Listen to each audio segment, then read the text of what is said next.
Hello! 2017 has been an amazing year for the C64 scene. It is really impressive to see how many releases we have seen in terms of games, music, demos, and especially in the hardware sector we have seen a lot of new stuff coming to the old Commodore 64, and it's really interesting that so many people supporting this very old tiny computer, and I'm very happy about this. And it's especially interesting to see that there are coming a lot of conversions or demakes to the C64 as well, like the flight and shoot game Luftrausers, and that we see a lot of smaller games as well, which find a lot of support by different websites and communities.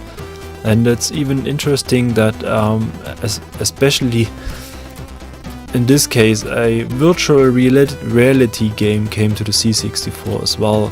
Street Defender comes with its own 3D glasses, and it's a really new experience for the C64. And especially some other games like Planet Golf, they're adding a complete new approach to certain genres that has been covered already, but with some fresh new ideas and a whole new gameplay. That's a complete new topic to this whole golf theme. And for the International Karate, which is a quite old game as well, we have seen a remake with a lot of new backgrounds and some gameplay changes, and with the conversion or the multi-platform game Slipstream, we see a really well-designed vector-based game which adds a really new touch to the C64 as well. And even in smaller projects like Frogs or Shotgun, we see a lot of enthusiasm coming from people from the Forum 64, and especially this game is shipped as a cartridge with a built-in 4-player adapter, so it makes really a lot of fun for parties. And right before the end of 2017, Richard Bayless came with his shooter Starfish, which comes with a lot of new and interesting graphics. But now coming back to my top 5. So the 5th place for my purpose or for my interest is Planet X2. That's a strategy game.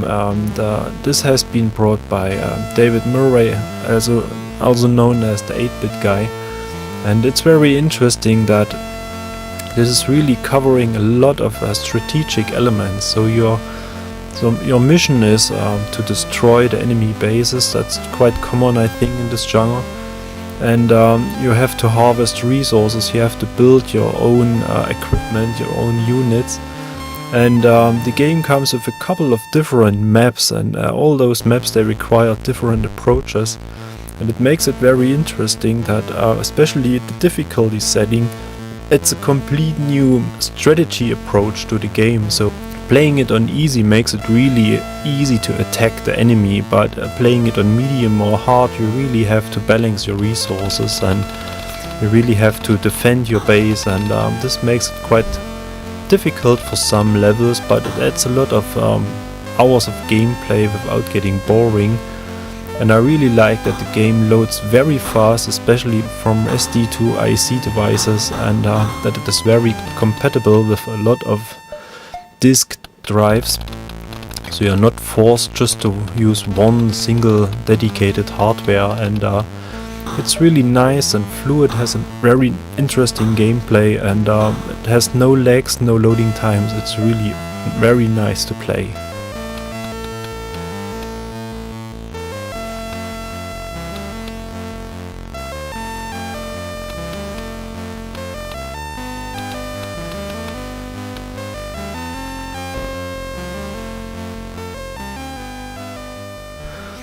Coming to the 4th place, and for my interest, this is Luftrausers. That's a flight and shoot game that came from other platforms, so it's called a demake, so to say. And it has a very interesting control system. So you just turn your airplane and you thrust and you shoot, and that's basically all you can do in the game. and it comes with a very, let's say, military style, a little bit like from the movie Aviator, 1920s, 1930s, something like this.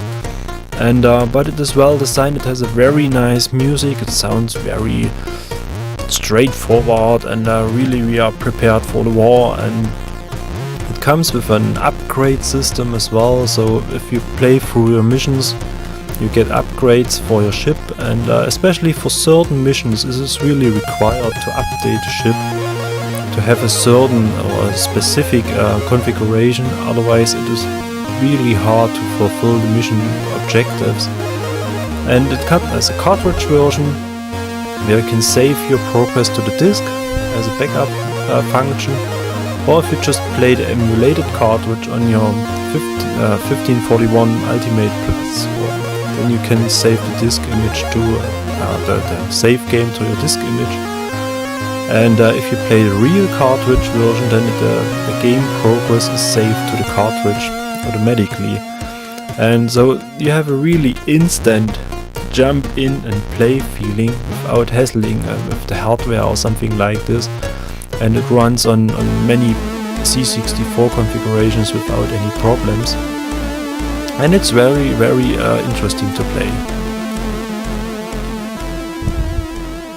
Coming to the third place, and this is, for me, is the bare essentials. So this game is really a standard platform game, and it is perhaps not really very new in terms of idea or gameplay or something like this, but I really like the design. It is very cute, it has a very nice intro, and it comes as a disc version as well as a tape version. It has a very nice tape loader, and the gameplay is quite challenging in some places, and there is no checkpoint or save game feature included, so it is really something you start and you have to play until you either reach the end or you're running out of life, so to say.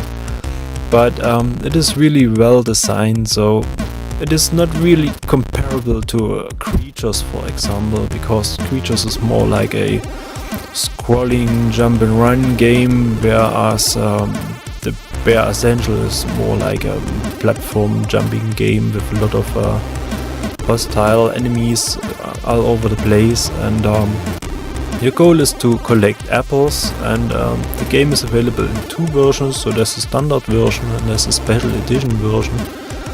And in the special edition version you have to collect even more apples, but this means that you have more levels as well.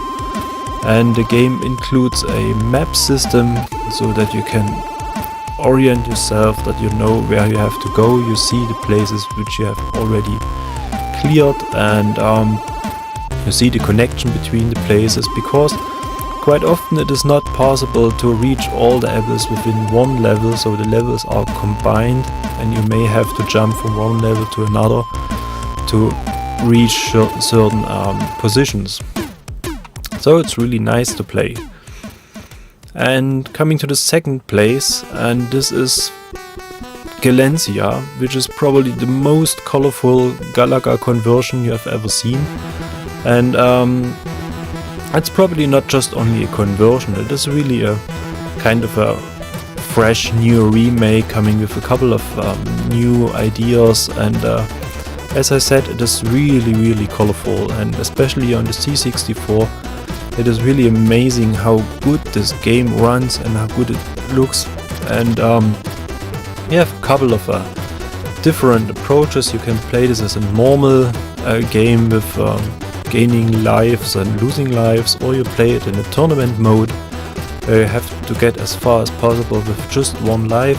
And you have some challenging stages in between. You have a lot of configuration options. You can change the color of the score, the color of the star field, and you can save your high score to the disc. And it comes as a cartridge version as well, and the high score is saved on the cartridge. And what I really like, especially seen in the intro, it introduces a dog as well, and so the commander is not alone in his ship. And the music is well done. It is really very, very popish, soundtrack, and the melody sticks to your mind for days, and I really have to pay attention. If I play this too often, I found myself humming the melody quite over the whole day, and it's really interesting. The challenging stages are very different. You got one that's quite simple to manage and one that is more challenging. Here it is really a matter of surviving and not just collecting points, and therefore the game offers a lot of variation as well. And now coming to the first place, and I think it is quite sure that there's just one game that fits to the first place in 2017, and this is The Sam's Journey.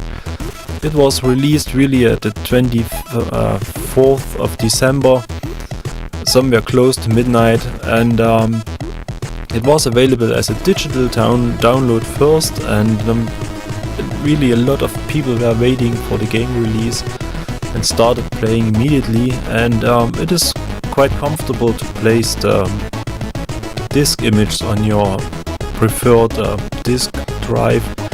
Either it is a 1541 real floppy drive, or if it's just an emulated floppy drive.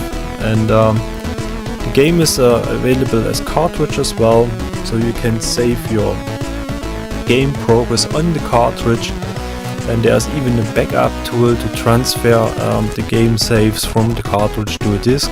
And by using the disk image or using the cartridge image, you can play the game on the emulator as well. So it's not even required to have a real C64, but it is highly recommended.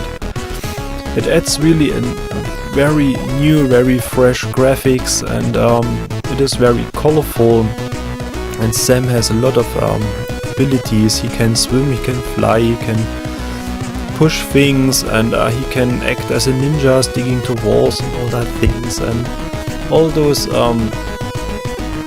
skills are required to find really all the secrets hidden in the levels, and therefore it adds a lot of interesting gameplay, especially when you want to achieve 100% in a level. You can go back to a stage and play it again.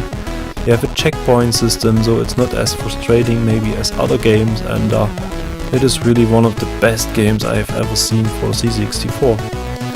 So I hope you had some fun, and I hope this was interesting to you as well. So as usual, I have linked a couple of reviews of the games to the end of the video here. And if you like my video, please thumbs up and subscribe, and thank you for watching and happy playing.